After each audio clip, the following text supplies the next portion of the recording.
Muy bien, muy bien. Bueno, bienvenidos a la clase de Ciencia de la Personalidad, el cómo y el por qué incorporar la personalidad a la práctica clínica. Les cuento como un pequeñísimo background acerca del porqué de la clase y el por qué doy esta clase y estas iteraciones de la misma clase.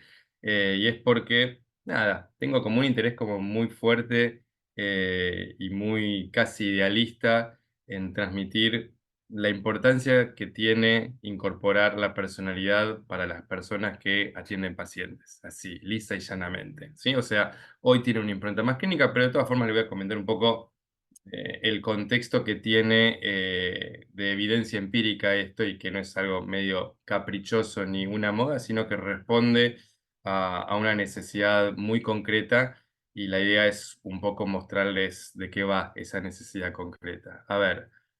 Primero, ¿quién soy yo? Fernán Arana, soy doctor en psicología, me recibí en la UBA, me recibí como psicólogo en la UBA, me recibí como doctor en la UBA, soy fundamentalmente psicólogo clínico, lo cual significa que esencialmente me gano la vida atendiendo pacientes desde que empecé. Empecé hace bastante, me recibí en el 2000, sí, 2000. Así en el 2000, y nada, desde ahí, desde el primer día que arranqué, atendí.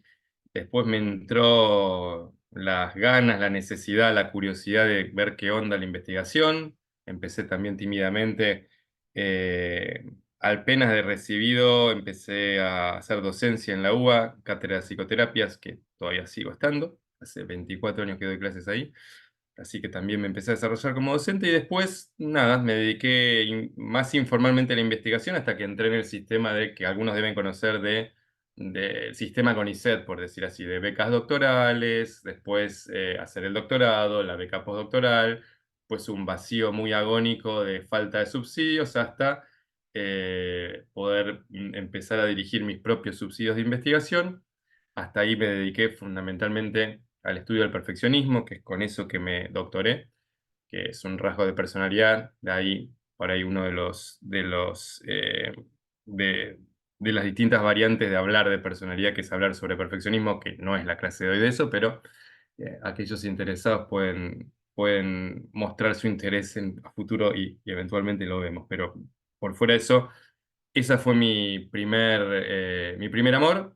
Mi segundo amor fue el tema de las relaciones interpersonales y en particular un tema que me pareció súper divertido cuando me doctoré, que ustedes saben que cuando se doctora uno odia el tema con el que se doctora porque esencialmente es algo que uno lo ve demasiadas veces. Entonces, nada, a partir de ahí empecé a estudiar las relaciones románticas, puntualmente las rupturas amorosas, que siempre me pareció un tema súper interesante, súper divertido de investigar en un punto y súper necesario si ves que la gran mayoría de la gente se repone más o menos dignamente de una ruptura amorosa, pero hay una selecta minoría que no, y esa selecta minoría que no generalmente se le complica bastante y por ahí desarrollar un sistema predictivo para ver qué factores están relacionados con la posibilidad de que una persona no pueda recuperarse satisfactoriamente de una ruptura, no, por ahí está bueno. Esa idea se ve que a CONICET en su momento también le pareció buena porque es el proyecto que gané para ser investigador de carrera. También soy investigador de carrera, investigador adjunto, lo cual significa que por suerte, gracias a Dios, no tengo un director, soy mi propio dueño, así que más o menos puedo hacer lo que quiero para investigar hasta que se diga lo contrario, ¿sí? Así que esa es más o menos mi formación y bueno, como comentaba Fede, desde también una cosa que creo que no les comenté es que tengo mi propia fundación con la doctora Adriana Lago, que es amiga y socia de toda la vida. Siempre compartimos el interés de laburar en docencia clínica e investigación sobre relaciones personales y personalidad. Por eso hicimos una fundación que haga eso, que no había, se llama CEPRI. Y a través del CEPRI tratamos de tener actividades de divulgación y colaborar con gente que se cope con estas actividades de divulgación como la gente de neurotransmitiendo, así que nada, agradecidos por eso, porque me parece que todo esto entiendo que puede sumarles algo, así que ojalá que sirva. Así, después en todo caso, si quieren me darán el feedback de si les prendió como una inquietud y yo ya estoy contento con eso. Después, Después lo que viene, nada, es un desafío y nada, me parece que está interesante que empiecen por algún lado aquellos que no tienen el background que por ahí tiene que ver con este tema. Los que sí lo tienen, espero que no les embole mucho el principio nada más, pero bueno, vamos a ir para adelante. Lo que les decía por último con el tema del CEPRI es que nada, eso nos sirvió a nosotros para empezar a vehiculizar este tipo de cuestiones y una de esas cosas era lo que nos dijo nuestra excelente community manager, que es que básicamente tenemos que producir material desde nuestra fundación en nuestras páginas porque la gente quiere ver nuestras caras haciendo reels y hablando de cosas de las que normalmente investigamos. Así que digamos que desde enero o febrero, no me acuerdo, arranqué a hacer reels desde mi cuenta personal, que dejó de ser cuenta personal para ser una cuenta de divulgación, digamos, y a través de la página también y la cuenta de Instagram del CEPRI. Así que nada, si quieren chusmear semanalmente las cosas que hacemos, bueno, tienen esos dos lugares, ahí tienen el Instagram, ahí tienen el mail, cualquiera que tenga una inquietud, consulta, lo puede hacer ahí y listo, arrancamos. Bien, les comento un poco de qué va la clase de hoy.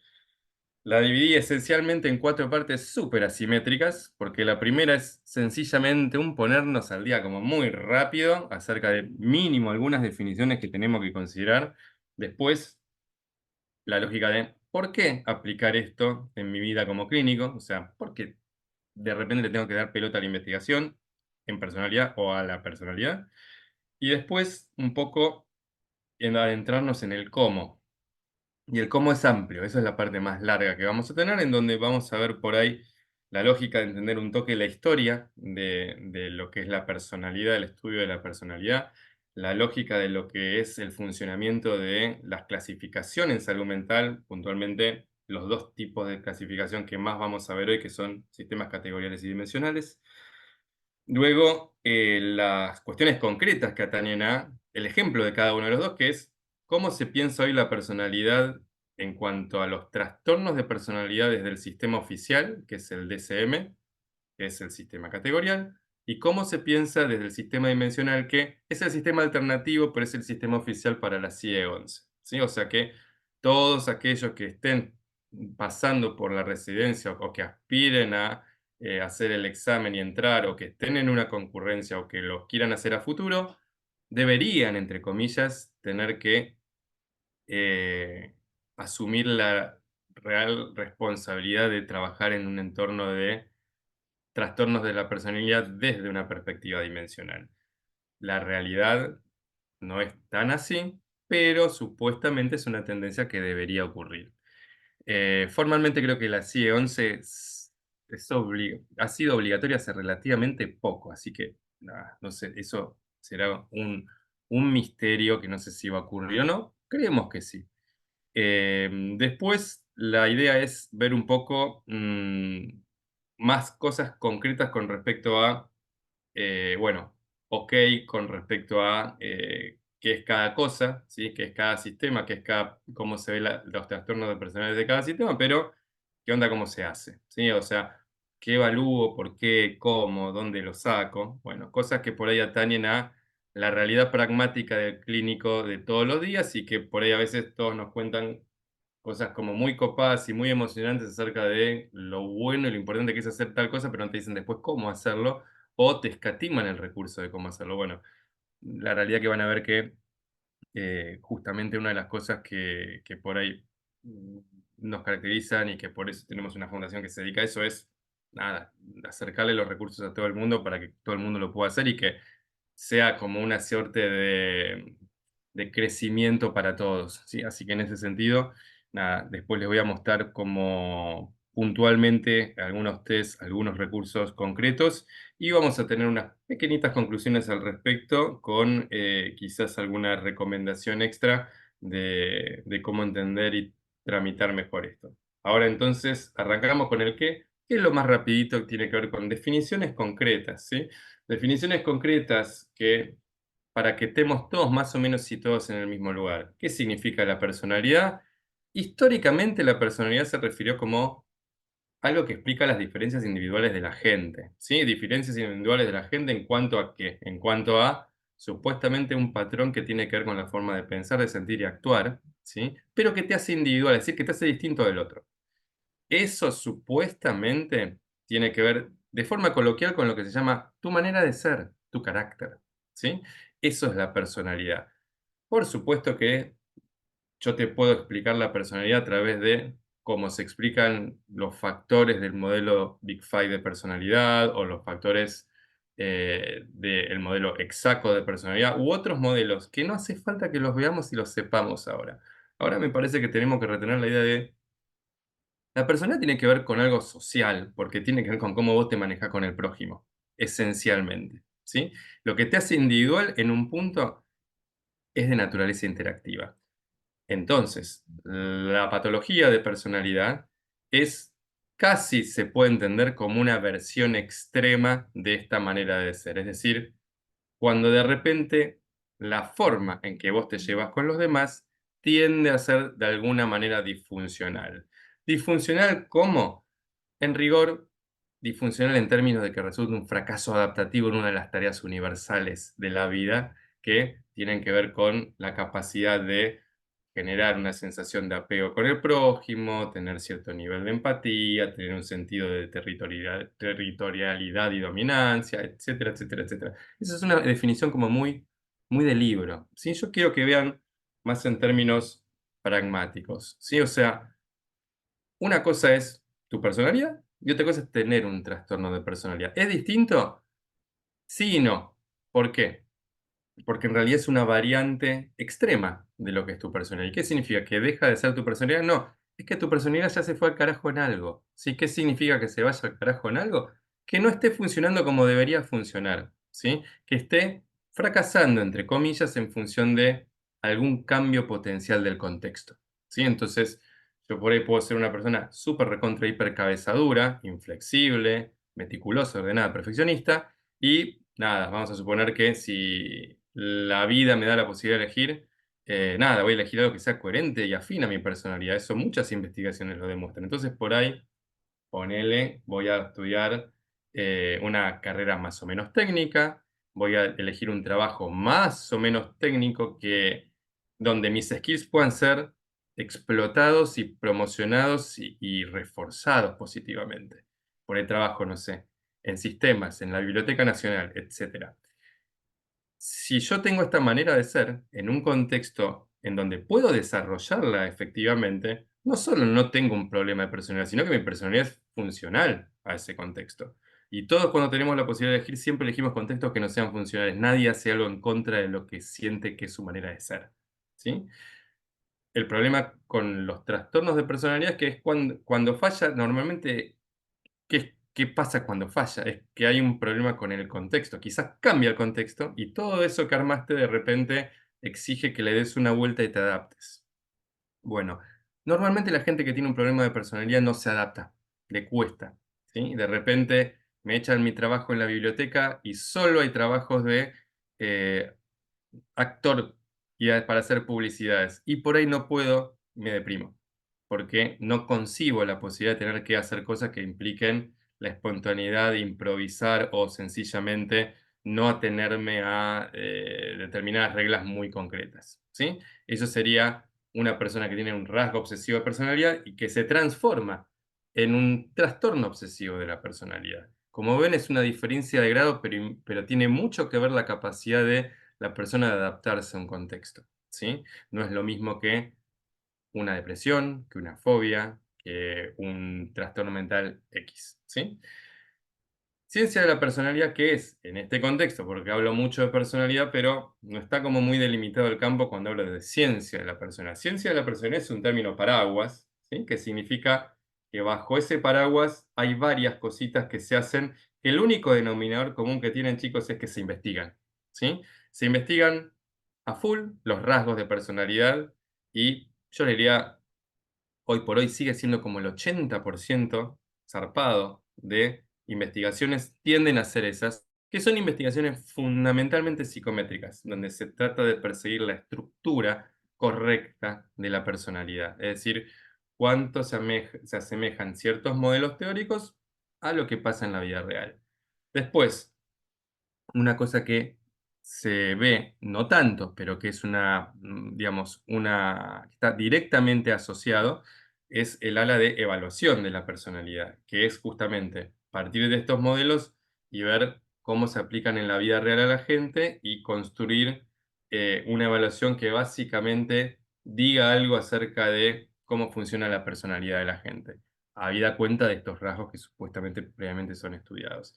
Y después los tres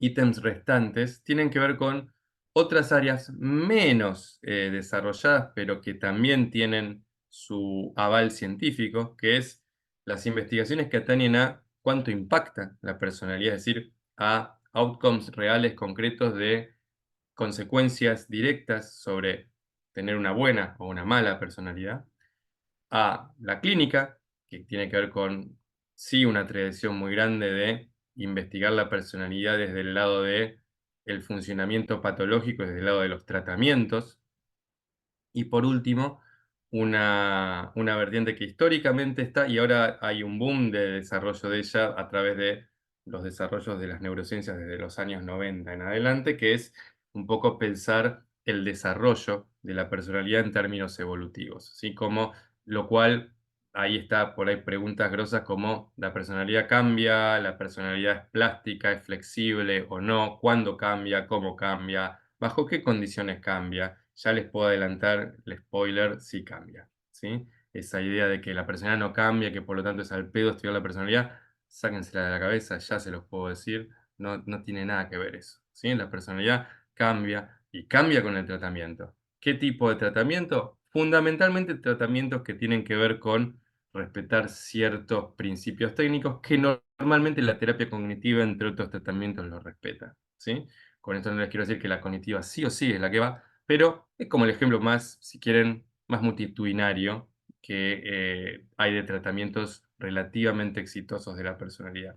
Igual si alguno de ustedes de repente estudia sobre el tema, se va a dar cuenta que la posta, la realidad es que de todos los trastornos de la personalidad que tenemos a nuestra disposición para diagnosticar hoy día, uno solo tiene un tratamiento validado empíricamente con buena evidencia, que me imagino que ya deben saber cuál es: el TLP, trastorno límite de la personalidad. Es el único, ¿sí?, que tiene una buena evidencia de que tiene un tratamiento que funciona bien. Todos los demás, todos, tienen tratamientos que son prominentes, que podrían ser buenos, que han dado resultados, pero que casi nadie replica más allá de los propios equipos de investigación, ¿sí? Lo cual siempre es un tema, porque si un mismo equipo de investigación muestra consistentemente que su programa es bueno, no es suficiente. Tiene que tratar de probarlo un equipo que esté en la vereda de enfrente o que desconozca el equipo para que haya una evidencia como mucho más sólida de que ese tratamiento funciona. Bien, y por último, en cuanto a definiciones, ¿qué es una clasificación en salud mental? Y ahí puse dimensional y categorial. Y ahora lo único que tienen que retener es que no son las únicas maneras de diagnosticar y de clasificar en salud mental, ¿sí? Hay clasificaciones sistémicas, prototípicas, relacionales, psicodinámicas. Por supuesto, la psicodinámica la tienen que tener de oído, es clasificar a la gente en función de las tres grandes estructuras, ¿sí? Neurosis, perversión, psicosis. La clasificación prototípica, por ejemplo, es esa clasificación que vos tenés una descripción prototípica, tipo una viñeta que describe un psicópata del libro, ¿sí? Y vos tenés que machear cuánto tu paciente se parece a esa definición prototípica, ¿sí? Esa es la clasificación prototípica. El grado de cercanía que tenga el paciente que vos tenés con ese prototipo va a hacer que ese paciente tenga más características de ese trastorno o no. Pero nosotros vamos a trabajar hoy sistemáticamente con solo dos, que son las clasificaciones más populares, que es la categorial, que atañe a un sistema que representa básicamente un diagnóstico en términos de categorías o atributos discretos, y la clasificación dimensional, que representa el fenómeno no en términos discretos, sino en términos continuos, ¿sí? Ahora vamos después a darle como mayor énfasis a todo eso, pero por ahora, básicamente la idea es que barajen un poco estas definiciones como para todos tener un punto de entrada en común. Bien, ¿por qué? ¿Sí? Acá viene la parte marketinera para demostrarles que sirve estudiar la personalidad. Les voy a mencionar en realidad investigaciones que ahora ya son medio clásicas acerca de por qué es importante investigar la personalidad. Les voy a mencionar una suerte de problema metodológico que en personalidad, por suerte, nos va bien. Y les voy a mencionar una pequeñísima reflexión clínica para que aquellos que son clínicos sepan de lo que hablo y no son clínicos se den cuenta de que en realidad tiene toda la lógica del mundo preocuparse porque la personalidad se incorpore al laburo clínico de cada uno. Primero y principal, datos de mortalidad. No hace falta que vean con demasiado detalle el dibujo, solo vean que la, la barra, el histograma más alto dice C. ¿Qué significa C? Significa la inversión de responsabilidad. Básicamente significa baja responsabilidad. Baja responsabilidad, es decir, ser irresponsable, está más asociado a la mortalidad que el nivel y estatus socioeconómico y la inteligencia, por ejemplo. Lo cual significa que, al ser una variable de personalidad que está más fuerte relacionada con la mortalidad que otras variables clásicas, mínimo hay que darle bola. ¿Sí? Ese es el ejemplo uno. Ejemplo 2, divorcios. Se sabe que la gente que tiene mayores chances de tener divorcio, por fuera de cuestiones sociológicamente clásicas como la clase social o el nivel socioeconómico, saben que es el neuroticismo, que es una dimensión de la personalidad que atañe a la tendencia que tienen determinadas personas a experimentar con facilidad sensaciones negativas de parte del ambiente y a intentar controlar. La gente extremadamente neurótica, por decir así, tiene mucho más chances de divorciarse que una persona que tenga cualquier otro tipo de problema social o psicológico estándar, ¿sí? Lo cual, otro punto para darle pelota a la personalidad. Hablamos de mortalidad, hablamos de divorcio, hablemos de laburo. El éxito laboral, y acá sí hay algo que le gana a la personalidad, que es la inteligencia. Todo no puede ganar, pero estamos cerca. ¿Por qué? Porque en realidad parece ser que, si bien el indicador más potente para hablar de éxito laboral tiene que ver con la capacidad intelectual de la gente, el segundo es la personalidad. Ciertos rasgos de personalidad están directamente relacionados con el éxito laboral, mucho más que tu nivel socioeconómico de entrada, es decir, el ingreso de tus viejos, o tu nivel socioeconómico general. Lo cual, de vuelta, suma para la idea de, che, esto debería ser importante si atañe a variables de repente como medio estructurales en las que hacen a la salud mental, tipo relacionarte con tener una vida amorosa más o menos satisfactoria, tener una vida más o menos larga y saludable y tener un laburo que sustente esa vida larga y saludable. Bien, nota metodológica. Ustedes saben que en psicología estamos desafortunadamente inmersos en lo que se llama la crisis de teorías y la crisis de replicabilidad. Dos clases que doy en la materia de Favaloro de metodología al final, que básicamente tienen que ver con la idea de que hace relativamente pocos años nos dimos cuenta que la gran mayoría de los logros en psicología social y en psicología clínica en general no han sido replicados, es decir, lo hizo un equipo de investigación y todo el mundo asumió que era cierto y dejó de verlo como dudable, ¿sí? Como debatible. ¿Y qué pasó con eso? Que de repente a una serie de personas se le ocurrió ver qué onda con eso, lo replicó y ¿qué pasó?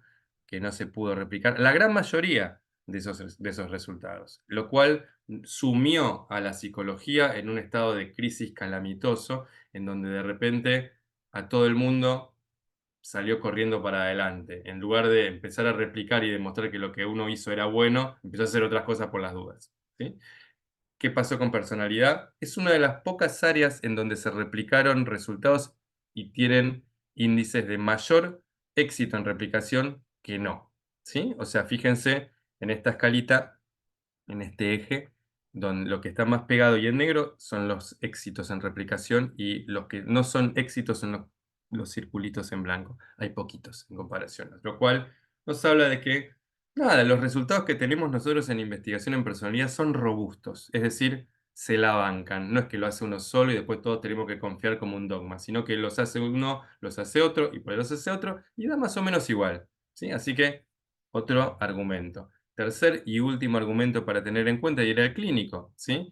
Fíjense este maravilloso gráfico que me tocó como más o menos 3 días lograrlo, que es la realidad es lo que intenté en mi mente y no lo pude traducir con, con lo que tenía en mi mente. Y es, imagínense una depresión y el tratamiento de la depresión primero, ¿sí? Uno sabe que una persona cuando está deprimida, y todos ustedes que siguen neurotransmitiendo saben que le tenemos que dar a la bola las mejores prácticas posibles. Las mejores prácticas posibles es, entre otras cosas, la TCC para la depresión, vamos a suponer. Ok, aplicamos TCC para depresión y listo. Ahora, ¿alguno de ustedes podría decirme que el tratamiento estándar de la depresión se debería aplicar exactamente igual a una persona deprimida con rasgos muy fuertes de narcisismo que a una persona deprimida con rasgos muy fuertes de dependencia?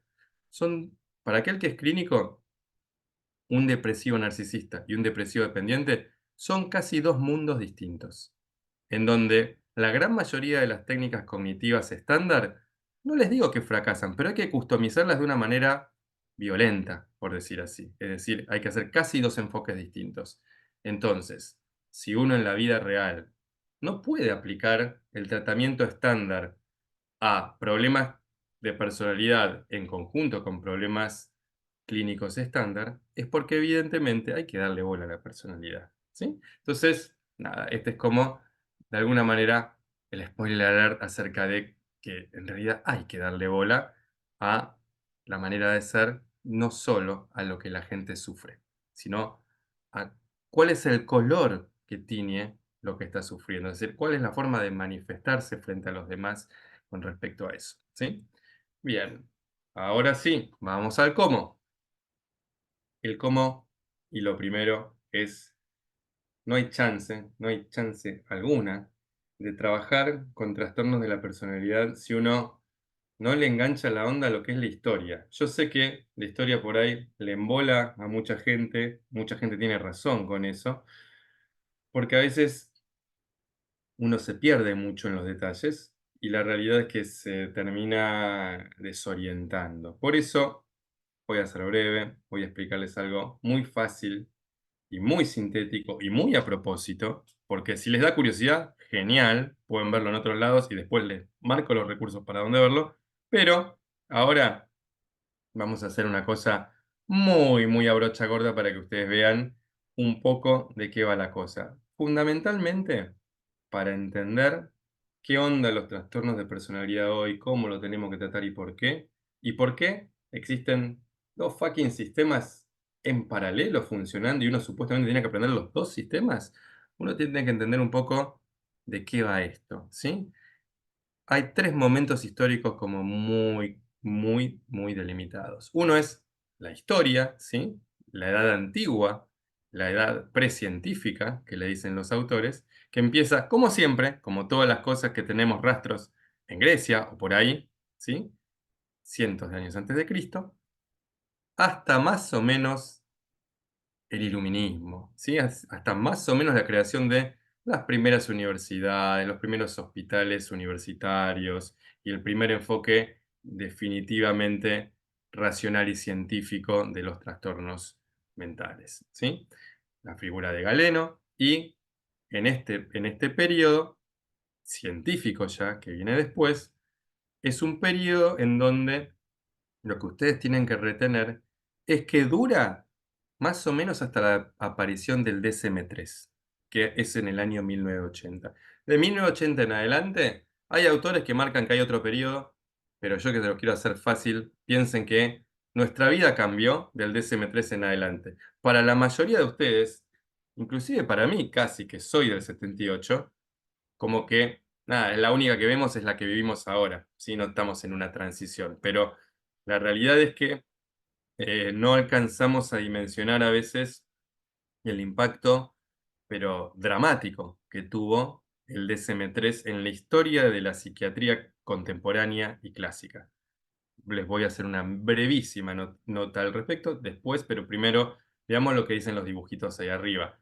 Esa suerte de resorte medio deforme es la Treponema pallidum. ¿Saben qué es eso? Es una bacteria, pero no es cualquier bacteria. Es una bacteria que se descubrió allá por los años 20 que causaba un tipo de demencia asociado a una parestesia. ¿Qué significa esto en castellano? La luz del iluminismo a pleno, y en concreto, el modelo médico a pleno. ¿Qué significa? El modelo médico es ese modelo que dice, bueno, hay una serie de signos y síntomas que pueden provocar algún malestar y que básicamente el tratamiento, la cura, es lograr la remisión de eso a través de saber cuáles son las causas, ¿sí? Bueno, la primera vez que se encontró históricamente una causa de un problema que causaba, entre otras cosas, síntomas psicóticos, fue cuando se descubrió que esta parestesia, que era de un tipo de sífilis en particular, tenía directamente que ver con la acción de esta Treponema pallidum, que era una bacteria. Eso hizo un boom en la credibilidad de la medicina. ¿Por qué? Porque se empezó a pensar que la psiquiatría realmente nos podía salvar en términos de descubrir el lado biológico de la salud mental.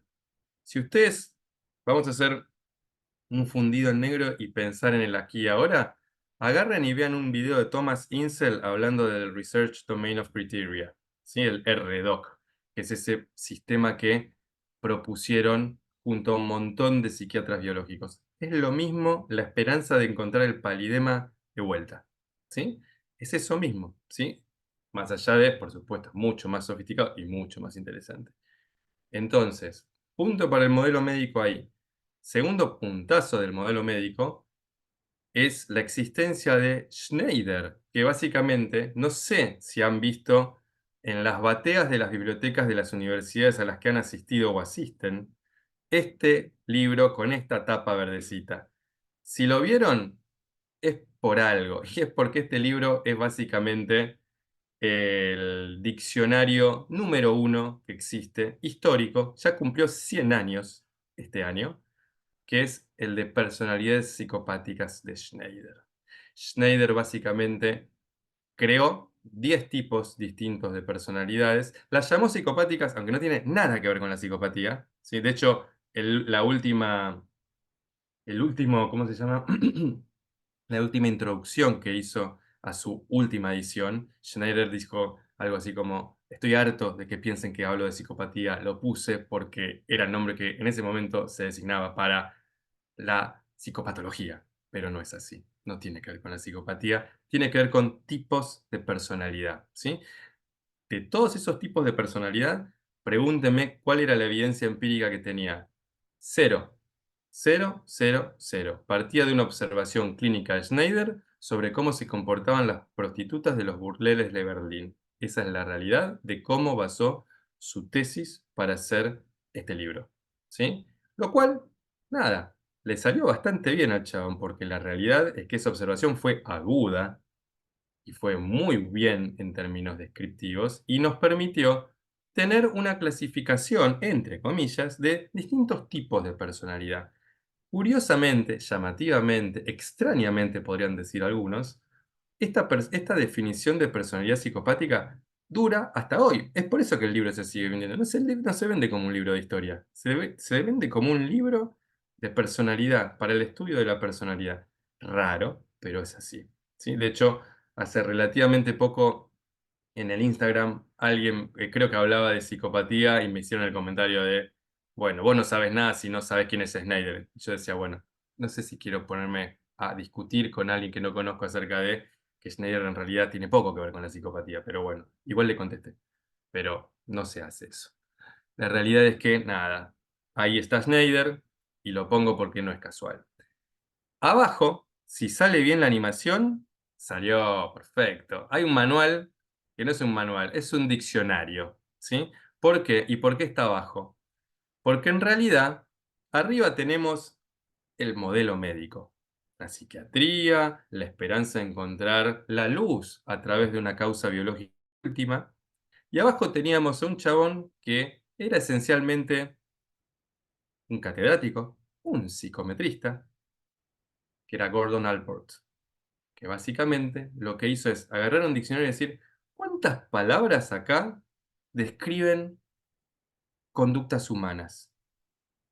Temeroso, cariñoso, valiente, pesado, vago. 18.000 palabras encontró Allport junto con Olmsted, que era su disertante y su alumno de tesis doctoral.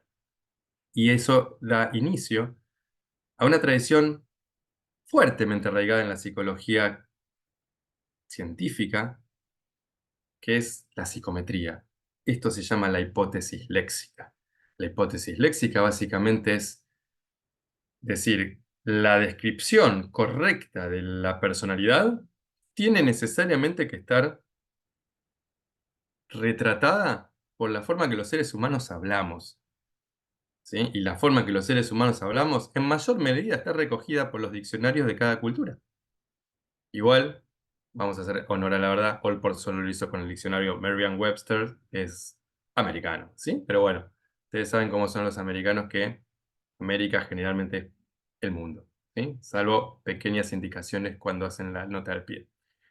De hecho, el modelo exacto sale exactamente a contestar esta pregunta de, che, loco, usen diccionarios de todo el mundo, porque si usan diccionarios solo americanos, quizás existe la posibilidad que haya palabras que no estén ahí. Bien, a que ahora no me importa discutir a Allport, pobrecito, sino de decir que él fue el que empezó, después lo agarró Cattell, que fue uno de los pioneros de el uso del análisis factorial y análisis de conglomerados o clúster, y redujo, escaló a las 18.000 palabras creo que eran primero 8.000 y después logró hacerlo en 16 grandes factores. Esos 16 grandes factores luego se revisaron y sacaron el modelo de los 5 factores, allá por inicios, mediados de los años 80. Pero, si bien esto que les cuento acá es el boom de la psicología contemporánea, el artículo de Costa y McRae del Big Five es uno de los 5 artículos más citados de la historia de la psicología.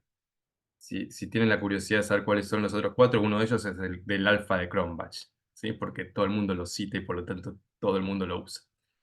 Entre paréntesis está buenísimo ese artículo. Pero bueno, este es uno de los artículos más citados de la historia de la psicología. ¿Y cuál es el libro más citado de la historia de la psiquiatría? El que está arriba, el DSM-3, ¿sí? Más o menos en el mismo tiempo que el modelo de los 5 factores se convirtió en el Big Five que hoy conocemos, con esas 5 grandes dimensiones que son hijas, nietas, bisnietas de lo que hacía Allport, el DSM-3 tuvo una suerte de revolución, pero fantástica, con respecto a lo que era la clasificación en psiquiatría antes. ¿Por qué? Porque posta dijeron, el DSM se nos desmadró. El DSM se volvió muy psicodinámico, muy caprichoso, muy obstinado en categorías que no existen, pero que las defienden a capa y espada, gente que en realidad lo que tiene atrás es una teoría y no hechos. Entonces dijeron, listo, la psiquiatría está cayendo en un desprestigio horripilante. Una de las razones fue que en ese entonces había problemas con el tema de los manicomios. Hay películas al respecto sobre esta gente que investigaba acerca de hasta qué punto te diagnostican erróneamente y te condenan a un loquero o no. Y obviamente que el clima que se vivía de la psiquiatría era que o dejaba de existir o le daba un golpe, ponía un golpe en la mesa rotundo para decir, acá estamos, acá somos los psiquiatras, defendemos la biología y lo vamos a hacer bien esta vez. ¿Y qué hicieron? Volvieron a Kraepelin, ¿sí? Dijeron, ok, seamos humildes, las causas no las sabemos, posiblemente no las vamos a saber, hagamos lo que mejor sabemos hacer los psiquiatras, describamos bien. ¿Y cómo podemos describir bien? Simple. Miremos la conducta, la fucking conducta observable. Eso es lo primero que tenemos que hacer. El DSM-3 es el primer manual que se compuso fundamentalmente de conductas observables. Los criterios operativos diagnósticos del DSM-3 tienen poco que ver con los del 2 y del 1.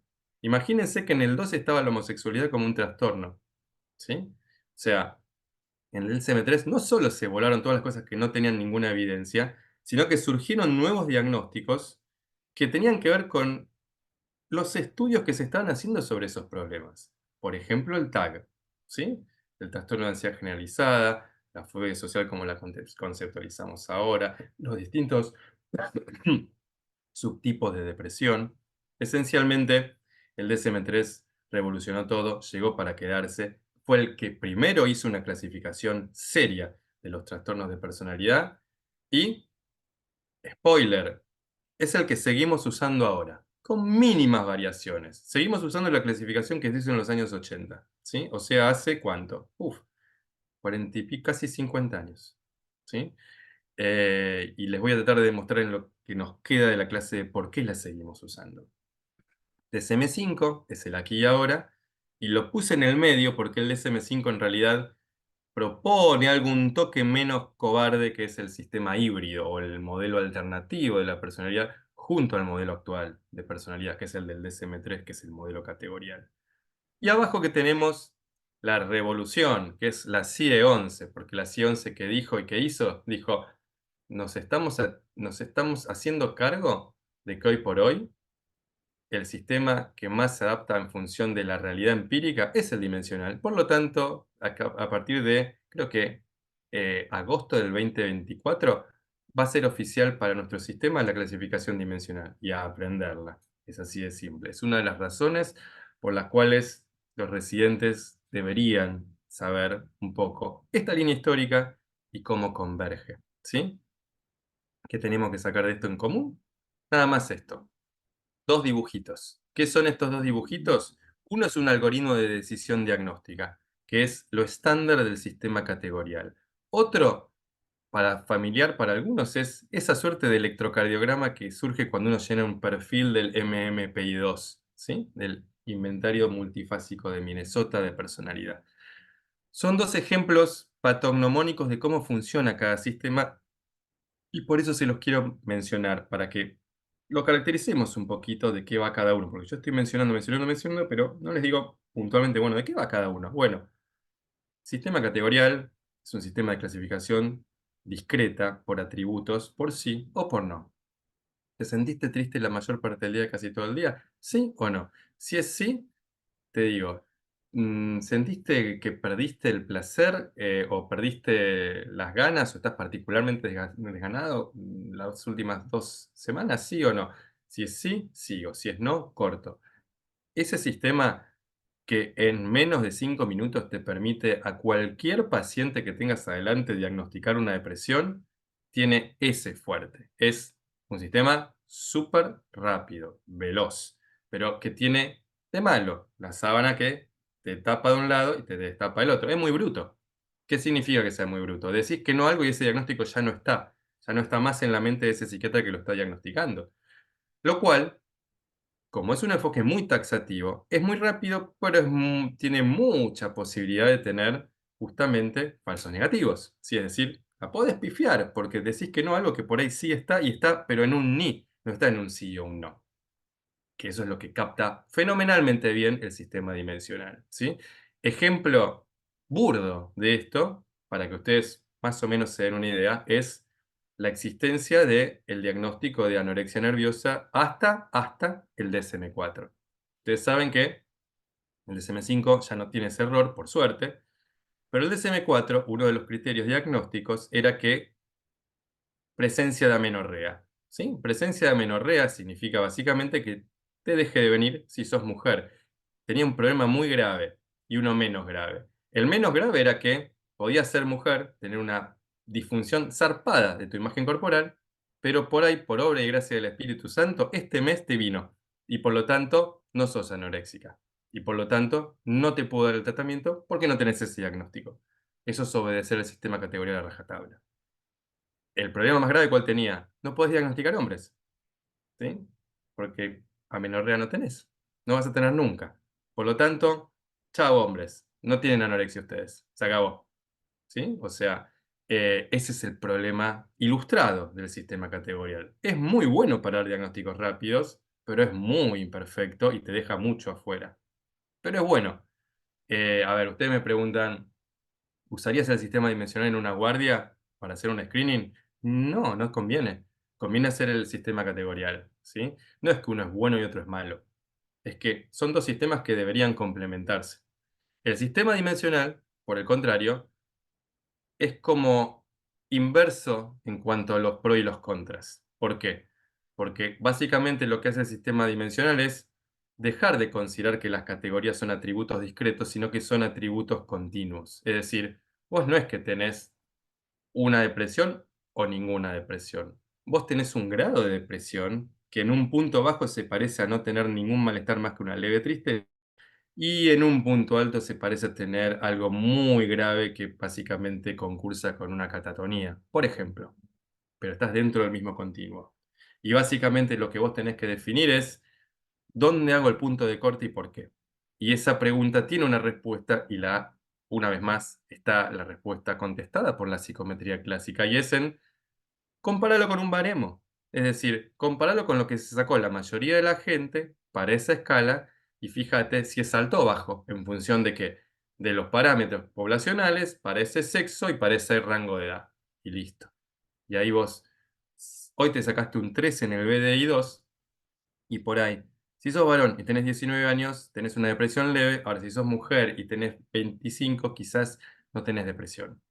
¿Para qué? Para la población de Capital Federal, por ahí. Porque si lo tomás esto en Montevideo, quizá no tiene nada que ver. Quizá una persona no tiene depresión de ninguna de las dos maneras. O lo haces en China y menos, ¿sí? Por eso, siempre que usamos un test psicométrico, tenemos que tratar de hacer fuerza para conseguir esos baremos locales, y cuando no tenemos esos baremos locales, tenemos que implorar al Señor de que alguien se digne de hacerlo. Por suerte, tenemos una bocha de laburo de gente en psicometría en los últimos 20 años.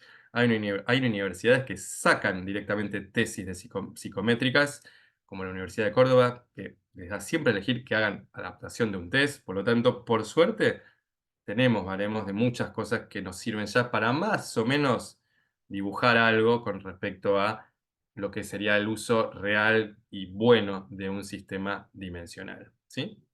Pasemos por lo que cada uno es. Sistema categorial para los trastornos de personalidad para la vida real de hoy se compone, ustedes saben, por tres clusters: paranoide esquizoide esquizotípico, límite histrónico antisocial narcisista, posesivo evitativo dependiente. Me voy a evitar hacer las descripciones porque esto sí lo deben saber y si no lo saben, lo podemos ver más adelante. Pero no quiero detenerme en esto porque es lo más común. Lo que sí quiero que vean es uno de los memes que más me costó conseguir, que es una ecuación de distancia euclidiana, que básicamente es el algoritmo principal de lo que es un análisis de clúster, y un cónclave de psiquiatras cagándose de risa. ¿Qué significa esto? Que la clasificación por clusters, o análisis de conglomerado, que esencialmente con este algoritmo chiquito que vieron, agrupa gente en función de las características que tienen en común similares y separa gente que es disimilar y forma grupitos en función de eso, es lo que supuestamente dicen que se hizo en el DCM, pero es mentira, no se hizo un análisis de clúster, se hizo un análisis a ojo. Y la gente puso, los psiquiatras que se juntaron a hacer esto, pusieron lo que les pareció. Entonces dijeron, bueno, para mí, el paranoide tiene que estar en el grupo de los esquizotípicos. ¿Por qué? Porque me pintó. Porque por ahí tengo una teoría, quizás psicodinámica, quizás de relaciones objetales, que me dice que la cosa va por ese lado. Ahora, ¿la empiria qué te dice? Y te dice que el evitativo es primo hermano del paranoide y está uno en el clúster C y en el clúster A. Si de repente ves a lo que es la personalidad evitativa y la personalidad paranoide, son muy parecidas. Ambos tienen una hipersensibilidad zarpada al rechazo, solo que tienen estrategias de enfrentamiento distintas. Uno de repente ataca, que es el paranoide, y el otro evita, que es justamente lo que le da la marca registrada al trastorno. Entonces, ¿qué les quiero decir con esto? Que cuando en realidad posta se probó, porque después dijeron los investigadores serios, ¿qué onda esto? ¿Estos clústeres se darán así? Si hacemos un análisis de clúster real, posta se van a dar estas 10 diagnósticos distribuidos en estos tres grandes conglomerados? Por supuesto que la respuesta es un no rotundo. Rotundo, rotundo, rotundo. Se demostró que esto no es así, ¿sí? Esto que les menciono acá es nada más los criterios, para que ustedes sepan que existen, pero no hay clase más en volante que la de lectura de criterios. Ya nada más lo pongo porque lo tengo que poner, pero vamos más para adelante porque esto sí lo pueden leer. Yo quiero que traten de ver lo que no pueden leer, ¿sí? Pero básicamente lo único que les tengo para decir es que la estructura del DSM, de todos los DSM, corresponde con la misma descripción que hacen para los trastornos de personalidad. Siempre los criterios principales son los A y B o los primeros criterios. Siempre hay un criterio de malestar clínicamente significativo, es decir, que hay que demostrar que básicamente le joda a la persona o a alguien, y siempre hay criterios extra de duración y de diagnóstico diferencial, ¿sí? Esto es así sistemáticamente para todo diagnóstico del DCM, de personalidad o de cualquier otra cosa. ¿M? Y este es un ejemplo de los distintos criterios diagnósticos.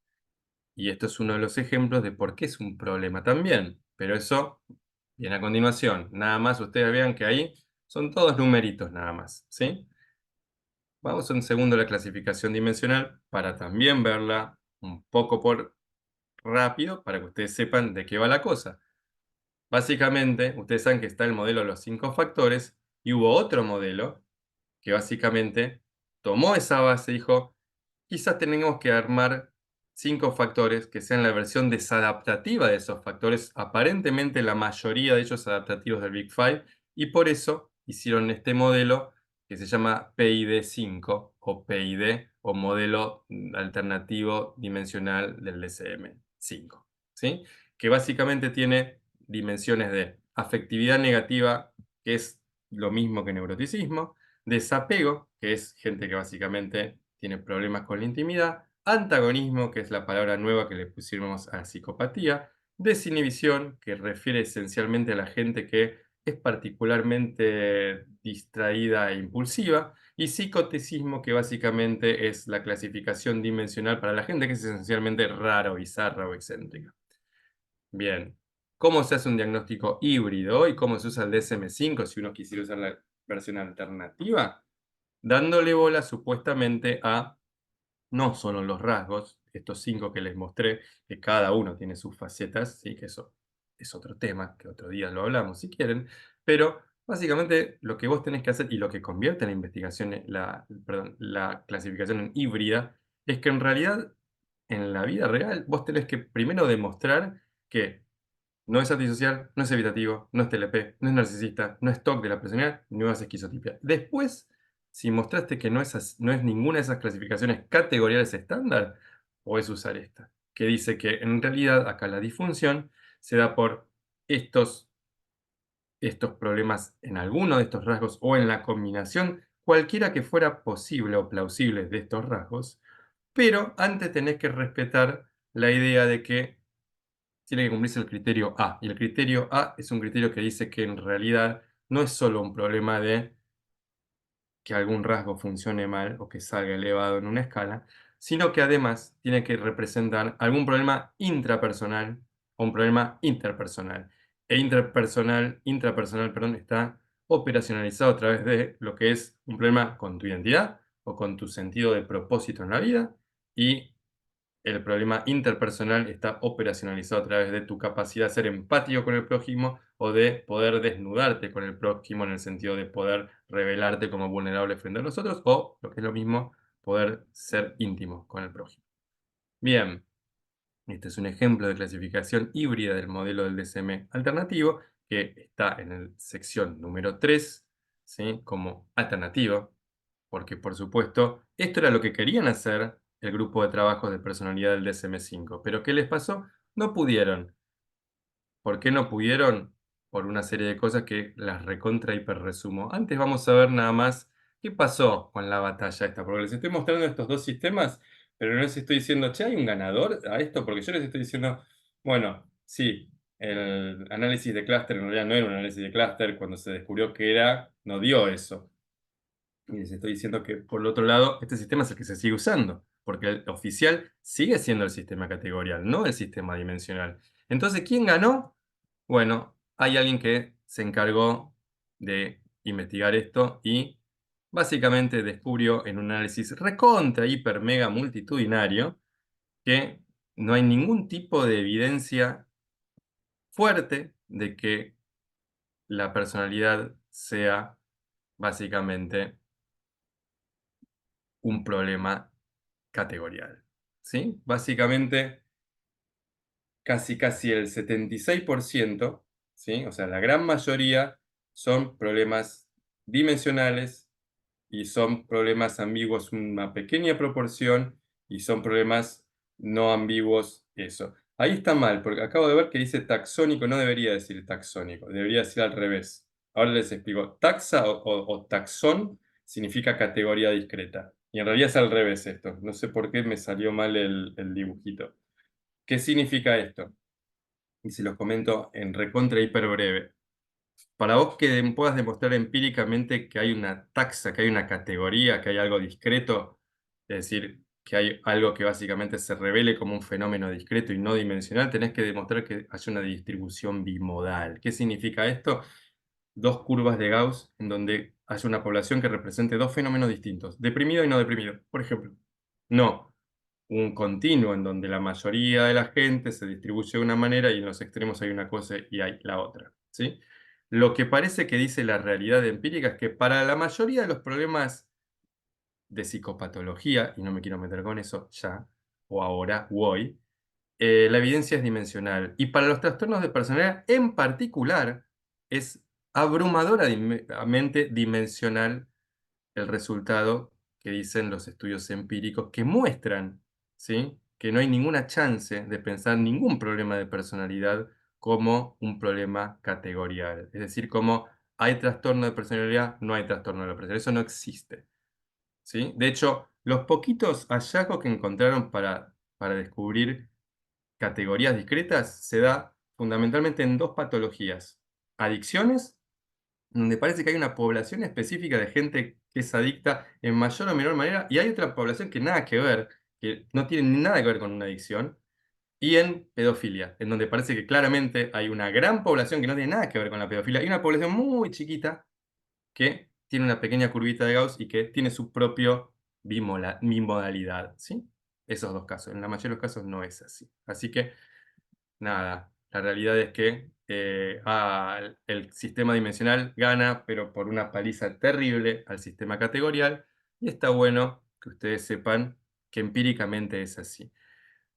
Obviamente que hay un montón de otros problemas que tiene el DCM a la hora de plantear lo que es un sistema categorial, como una bocha de comorbilidades porque están mal descriptos los diagnósticos, mucha heterogeneidad intradiagnóstica, quiere decir que vos tenés una descripción en donde podés elegir de 8 categorías, podés elegir 4, entonces podés tener dos patologías distintas dentro de un mismo diagnóstico porque puedes asignarle 4 categorías distintas, 4 a otro, y puede no parecerse siquiera. O sea, un mismo diagnóstico te puede dar combinaciones que, de dos personas completamente distintas, lo cual, para armar un diagnóstico, eso básicamente está mal, ¿sí? Más allá de los puntos de corte arbitrario o más allá de que los criterios que posta definen las cosas no necesariamente definen el problema que la mayoría de los clínicos definen, ¿sí? Desregulación emocional, por ejemplo, no era un criterio para el trastorno límite. Eso quiere decir que tiene una baja validez de contenido,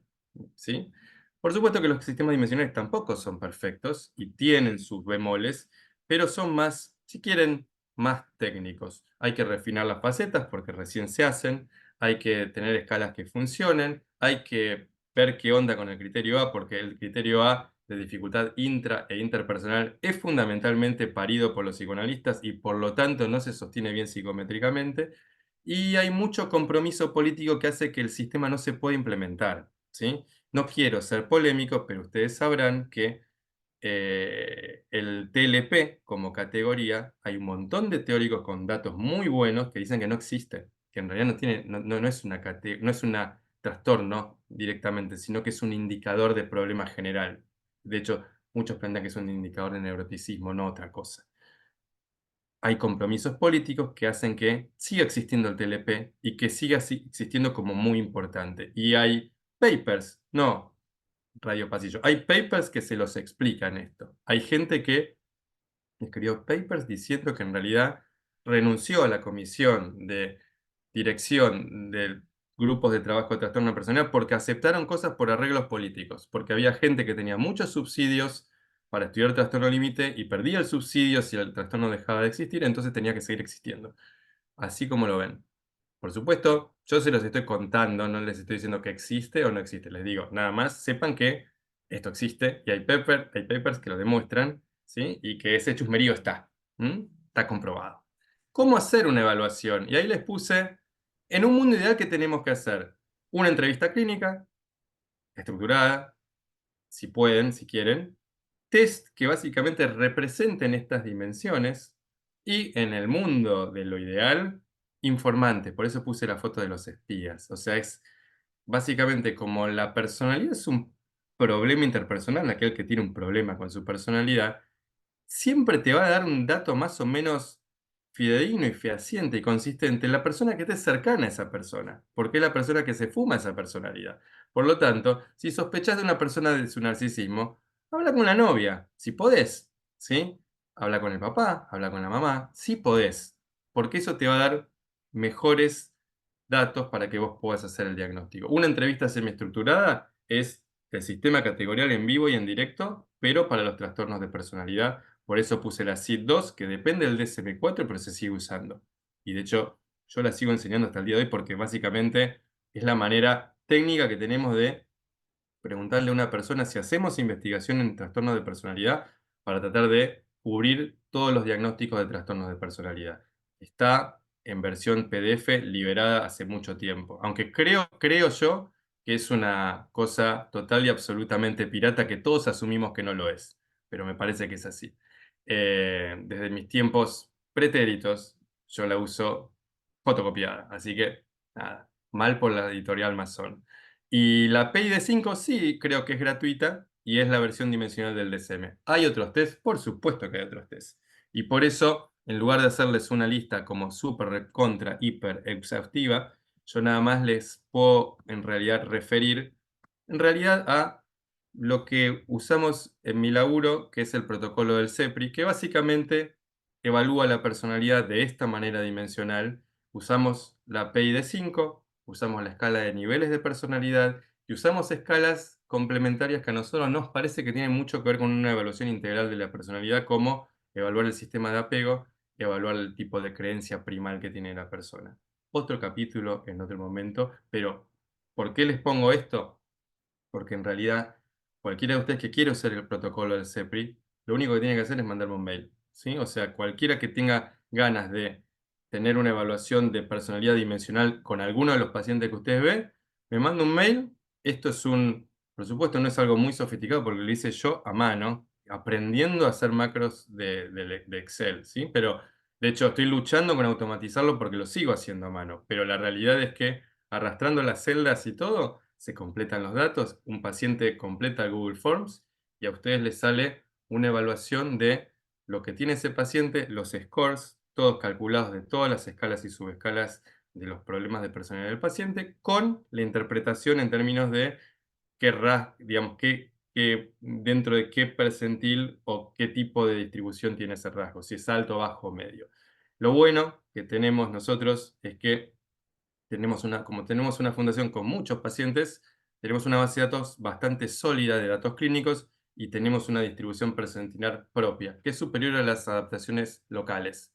Sí, o sea, las adaptaciones locales tienen menos cantidad de gente y son estudiantes la mayoría de la gente que participó en la validación de la escala. Nosotros tenemos pacientes reales, por lo tanto, si ustedes también tienen pacientes reales y quieren tomar la escala, y posiblemente van a tener una interpretación más razonable del fenómeno que ustedes están intentando indagar, ¿sí? Así que ténganlo, saben, me pasan el mail y el paciente lo completa, yo les paso el link, el paciente lo completa, cuando me responde, se los mando a cada uno de ustedes y listo. Lo hago porque no creo que tampoco sea muy masivo o porque también en algún momento quizás aprenda a automatizarlo o alguien me ayude a hacerlo. Pero lo ideal sería que de repente entre el mail, pongan el mail del terapeuta y eso, el Excel ese, de repente hagan informe automáticamente para mandárselo al terapeuta. Pero es una skill que no tengo y que parece muy sencillo de hacer, pero no me da la cabeza todavía para hacerlo ni el tiempo. Pero estoy luchando con eso, ¿sí? Por suerte, está hecho. Solo tengo que arrastrar las celditas, así que si quieren se los puedo hacer. Conclusiones. ¿Qué preguntar? Estoy corto de papeles, me da paja, no quiero tomar test, no quiero mandar un mail de un paciente al protocolo del CEPRI que ni lo conozco. Haz estas preguntas. Estas preguntas básicamente te van a servir para delimitar un poco qué onda si ese paciente tiene un problema de personalidad, ¿sí? ¿Existe una evidencia de disfunción interpersonal? ¿Sí? O sea, ¿tiene algún problema para comportarse con los demás? ¿Ese problema es persistente? Es decir, ¿se da sistemáticamente? Ese problema no solo es persistente, sino que se da en varias situaciones, es decir, con varias personas, no es que se da con una persona persistentemente, sino sería un problema de pareja quizás. ¿Se da con varias personas? ¿Sí? ¿Tiene la persona la capacidad de asumir correctamente otros roles sociales? ¿Por qué esta pregunta? Porque básicamente una persona que tiene un trastorno de personalidad generalmente no le va bien en una sola área. Por ahí atañe a otras áreas de su desarrollo porque tiene un problema más generalizado. ¿Existe riesgo de daño para sí mismo tercero? Pregunta clásica para saber si ese problema de personalidad que tiene con varias personas y que es persistente genera un riesgo real. Y si existen otros problemas, como para hacer el diagnóstico de una comorbilidad con otros problemas mentales. Estas 6 preguntas te tendrían que orientar un poco para saber hacia dónde tenés que ir perfilando el diagnóstico de una forma muy general. Conclusión, necesitamos prestarle atención a las entidades clínicas que sobreviven en el tiempo, que son aquellas que tienen baja condicionalidad y alta invarianza explicativa, que se los digo en castellano, significa, chicos, prestemos la atención, si queremos no pifiarla en el diagnóstico de la personalidad, a las patologías, a las entidades clínicas que resisten a las modas, ¿sí? Hay básicamente 4 grandes estructuras históricas que las mencionó Galeno, que después las mencionó Einstein, que las menciona Costa y McRae, que las menciona el DSM-3, que las menciona el DSM-4, que las menciona el DSM híbrido, que las menciona el modelo biológico de Cloninger, que las menciona la CIE. Son 4 grandes estructuras de personalidad que tienen una muy bajita condicionalidad. ¿Qué significa? Que se la bancan ante cualquier moda, tan siempre, en la historia de la humanidad. No la vas a pifiar nunca si tenés en mente estas 4 categorías. Woody Allen, representativo del neuroticismo, ¿sí? Sensibilidad particular para la información negativa y necesidad de control. El neurótico, puro y estándar. El doctor Spock, básicamente representativo del estilo interpersonal desapegado, ¿sí? Frío, distante emocionalmente, evitativo. El psicópata, Hannibal Lecter. No hace falta decir nada acerca de los psicópatas, los conocemos todos en la descripción. Y Stanley Kubrick, porque me gusta y es un ejemplo de la persona obsesiva, anancástica, de rasgo o carácter anal, que históricamente, a lo largo de todo el desarrollo de la psiquiatría clásica y contemporánea, siempre apareció esta figura, ¿sí? La figura flemática es esta, la figura compulsiva, la figura de alta escrupulosidad, la figura de alto nivel de conciencia para otros autores, esta misma persona que esencialmente es alguien responsable, meticuloso, perfeccionista, detallista, es un rasgo y una estructura estable a lo largo del tiempo, ¿sí? Lo último, para cerrar acá, este es el libro en el cual gran parte de esta clase fue armado. Se los menciono para que sepan que existe, pero no para que lo compren. De hecho, ni siquiera sé dónde está el link para comprarlo. Pero es un libro en donde básicamente elaboramos sobre esto, sobre los diagnósticos, la importancia que tienen en distintas patologías. Y bueno, está bueno porque los autores más grosos de cada tema se coparon y escribieron en este libro. Pero lo que es para ustedes es que está en mi ResearchGate gratis el capítulo este. Así que nada, no tienen excusa si les interesó el tema, nada más tienen que solicitarlo y automáticamente ni siquiera me llega a mí el mail, se manda solo. Así que nada, este capítulo está gratis, si quieren lo pueden bajar. Gran parte de lo que hablé hoy está acá, así que nada, si de repente quieren complementar algo, no porque en el capítulo esté mejor, o peor, sino porque están las referencias que acá no les puedo dar porque es un embole, ¿sí? Si no tengo que llenar las filminas de referencias que hace más engorrosa la charla. Tienen ese recurso, si quieren van a mi ResearchGate, ponen mi nombre y apellido y ahí piden el capítulo. Hay dos capítulos, porque el primero de este libro también lo escribí, que es más general, es de diagnóstico en general, y este es de diagnóstico de personalidad, que es más o menos la clase de hoy. Bueno, creo que llegamos al final, así que espero que les haya sido leve. Llegaron al final enteritos, casi 57, casi los mismos que empezaron. Así que les agradezco, los escucho si quieren que los escuche. Si no, Fede, decime si cerramos o como vos me digas. Dale.